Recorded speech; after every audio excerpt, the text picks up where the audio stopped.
I notice with the liberal media is that they love to say the doom and gloom and the deficit and all that, but they never talk about the growth potential. There's usually one line buried somewhere in page or paragraph 9 of a New York Times article say the White House says growth will actually help here. That's it. That's all they say. No stories about it at all. But that's a big part of the story.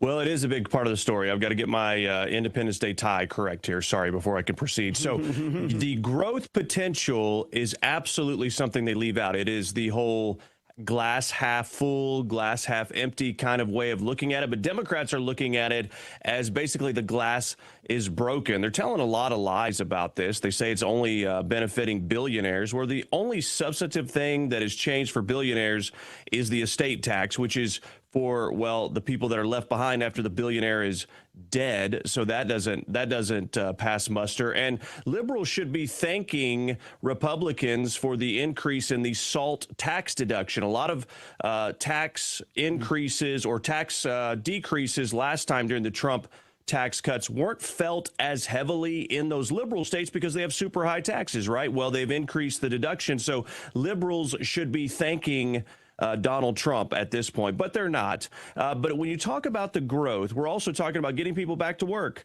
They want to whine and cry about Medicaid and say we're, stripping people from their benefits. No, we're talking about getting people back to work with dignity because they are gaming the system. But you add the tariffs in there, you add potentially a rate cut at some point in July, hopefully, and these tax cuts, and we are going to have an explosion in the economy. Just like the Congresswoman pointed out earlier, last time during the tax cut, the Congressional Budget Office got it wrong. They got it wrong on the projections. And in fact, even though taxes were lowered last time, tax revenue increased. And by 2019, it was exploding. Then we all know what happened after that. So history, we have an example in history with Donald Trump, with these tax cuts, they ignite the economy. There is no question about it. And all this doom and gloom, this Chicken Little stuff is not going to cut it. The facts disagree.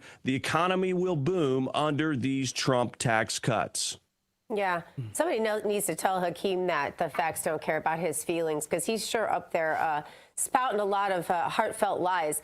How do you think the passage or the non-passage of this big, beautiful bill will ultimately impact the midterm elections? You sound very confident it's going to pass. Does that mean you feel like midterm elections are in the can? Because, I mean, from there, according to what you're telling us, all that can happen is the economy can continue to really explode.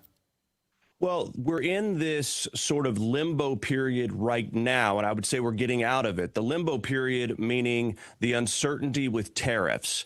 And with tariffs, one of the things that would cause problems is people holding back without consumer confidence and driving us into a recession. So far, that has not happened, and President Trump has been brilliant about continuing to get the story out there in the forefront, touting the wins, gaining confidence with the American people, and then therefore the American people having consumer confidence. So we have weathered that period, I believe, and now we're seeing those deals happen. And so when it comes to the midterms, when you have nearly a year of track record of positive gains, and then some, actually, I would say, leading into those midterms, you are going to have a great chance of securing the seats that you have and maybe even getting some additional seats. But you have a year runway, a year track record of positive economic growth. And so I think it's no accident. People say that this deadline of July 4th is arbitrary. I think it's on purpose to allow enough time